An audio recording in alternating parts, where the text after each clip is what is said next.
Hello everyone, my self doctor Lavkesh Mittal, your ear nose throat and sleep apnoea specialist. तो आज हम बात करेंगे कान के रोगों के बारे में कि कान में कौन कौन से ऐसे रोग हैं जो हमें सही टाइम पे अगर ठीक ना किए जाएं तो हमें लॉन्ग टर्म में एक बहुत बड़ी प्रॉब्लम में फंसा सकते हैं।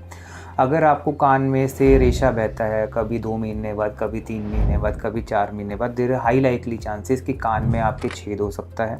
और ऐसे केसेस में वो छेद का जो रेशा है वो बार बार आने के कारण हड्डी को गलाता है और कई बार हमारी कान की हड्डी भी गलने लग जाती है, जिसको मैस्टोइड बोन कहा जाता है, और हमारे सुनने की दिक्कत भी सामने आने लग जाती है। तो ऐसे केसेस में अगर आपका कान बह रहा है तो as soon as possible ENT checkup कराइए। आप देखिए वहाँ पे अगर आपके कान में छेद है उसका मेटिकुलस मेडिकल मैनेजमेंट कीजिए 3 to 6 मंथ्स। अगर 3 to 6 मंथ्स में मेडिकल मैनेजमेंट में आपका कान का पर्दा हील नहीं हो रहा है तो ऐसे केसेस में सर्जिकल इंटरवेंशन के जरिए 95% रिजल्ट्स तक इसमें दिए जा सकते हैं। तो बहुत ही अच्छा इसमें रिजल्ट रेट है। इसको कभी भी अवॉइड करने से हमें कोई भी फ़ायदा जनरली नहीं मिलता। अगर हम इसको एज सून एज पॉसिबल करवा लेते हैं और पर्दा लग जाता है तो ये बीमारी वहीं पर ही कट जाती है। दूसरा, अगर हमारे को कोई भी किसी ने थप्पड़ मार दिया है या चोट लग गई है या हम गिर गए हैं तो एज सून एज पॉसिबल एक ईएनटी एग्जामिनेशन जरूर कराइए। जो हम देखते हैं अपने रेगुलर ओपीडी में कि कई बार पेशेंट उसके बाद एग्जामिनेशन नहीं करवाता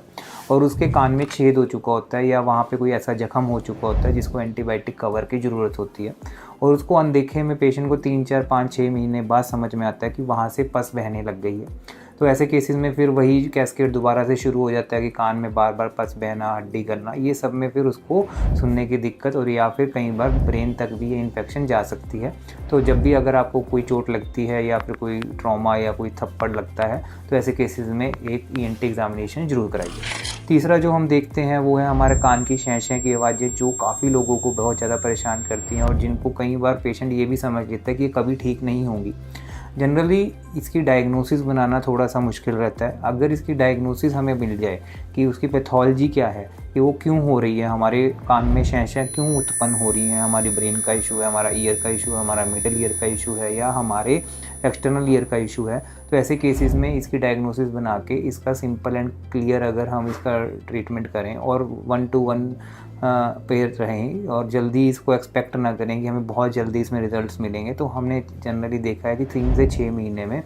ये अराउंड 70 to 80% रिड्यूस हो जाती है। और जो पेशेंट इसको रिलीजियसली फॉलो करते हैं ट्रीटमेंट प्रोटोकॉल्स को तो विद इन 1 ईयर वो इससे डिजीज़ फ्री भी हो जाते हैं। अब जो चौथी चीज़ हमें देखने को मिलती है जो जनरली पेशेंट्स को पता ही नहीं होती कि ये बीमारी एक अंग भी है कान नाक गले डॉक्टर का, वो है चक्कर आना। कई लोगों को कान में शैं आती है, भारीपन लगता है, ऐसा लगता है कि वो बहुत ही ज़्यादा कानों में दिक्कत महसूस कर रहे हैं या कानों से रेशा बह रहा है, या फिर कई बार कानों से रेशा भी नहीं बहता, उन्हें फील होता है कि